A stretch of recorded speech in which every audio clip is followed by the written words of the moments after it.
exactly what size were these first century homes the churches met in? We need to look at this to see if we can figure out what is the ideal size for church to most effectively make disciples. Archaeologists from Yale University wrote, the first Christian congregations worshiped in private houses, meeting at the homes of wealthier members on a rotating basis. For example, Philemon, who hosted a church in his home, was wealthy enough to own slaves. Lydia, who hosted a church in her home, was a seller of purple, a very expensive dye. It would be almost like being a Mercedes salesman. When you sell things that expensive, there's usually a high commission to go with it. She had her own home, complete with servants. Aquila and Priscilla were involved with the evidently lucrative first century trade of tent making. Paul, in his tent making, was able to support not only himself, but his traveling companions. Gaius is mentioned as hosting a church in Corinth, a church big enough for the entire church of the city to meet in his home. And we'll see in just a minute that that was a big home. How big was it? Well, we know that in Corinth there was only one congregation with many people in it. Gaius is said to host the whole church. The greeting in Paul's letter to the church in Corinth was to the church in Corinth, not the churches in Corinth. Paul talks about church discipline in 1 Corinthians 5, and he says, when you are assembled together to put a man out. Obviously, the entire church, the only church, everyone assembled together in the same place. There was problems in their communion. The rich did not want to eat with the poor. They accomplished that not by meeting elsewhere, but by meeting early in the only one place that the church met. In 1 Corinthians 14, describing a worship service, Paul talks about when the whole church comes together. So we've got one house church in Corinth with a lot of people in it. Paul mentions many different spiritual gifts operative in that church, such as wisdom, knowledge, faith, healing, miracles, revelation, prophecy, distinguishing spirits, tongues, interpretation, helps, administration, teaching.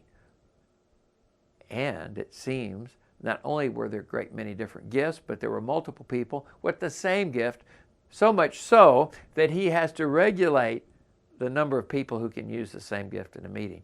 There was a healthy number of people there. He had a big enough house to host that many.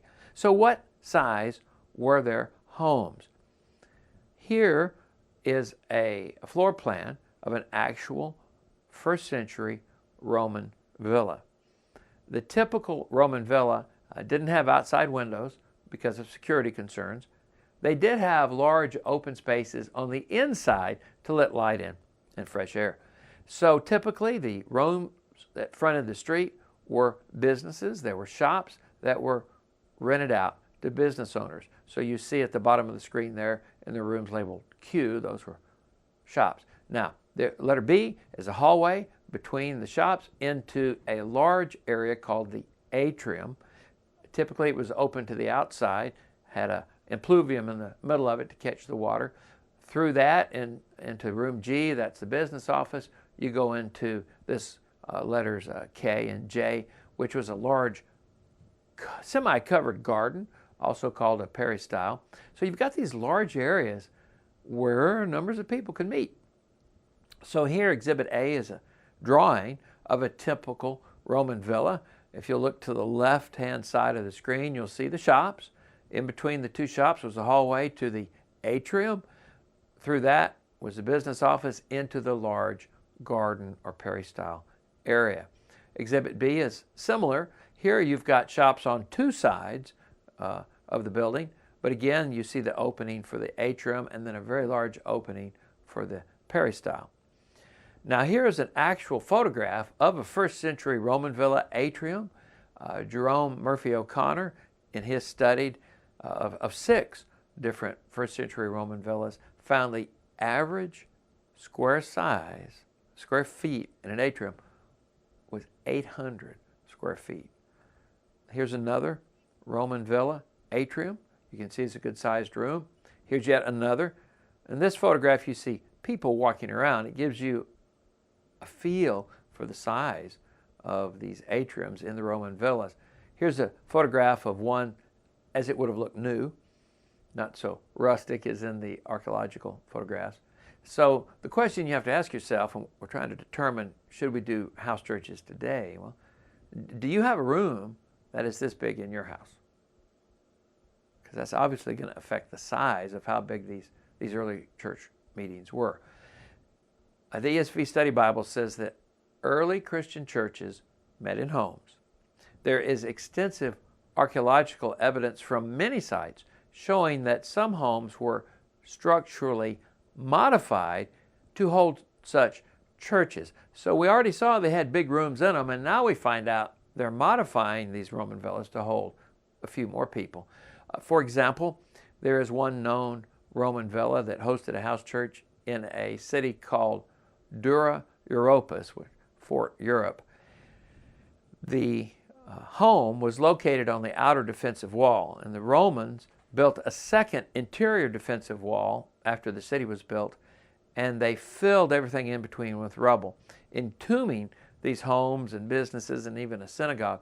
So they found this pretty well preserved Roman villa that they found out the churches met in. They know that because of the murals on the wall. Some of the earliest Christian artwork, there's a mural of Jesus healing the man and tells him the lame man to pick up his bed and walk. There's a mural of Jesus and Peter walking on the water, and also of Jesus as the Good Shepherd. Well, when you look at this home, and we're trying to figure out how big were these first century Roman villas, the Yale University archaeologist estimated it could hold 65 to 70 people. If you look at this drawing, the center room there was the atrium. They had tiled over the impluvium and put benches around the walls. And then in a side room, they had torn out a wall, put a raised platform at one end. It's speculated that perhaps that's where they did some teaching or training sessions there. We do know from the book of Acts that there were 120 in the upper room, which was somebody's home. So what's the point?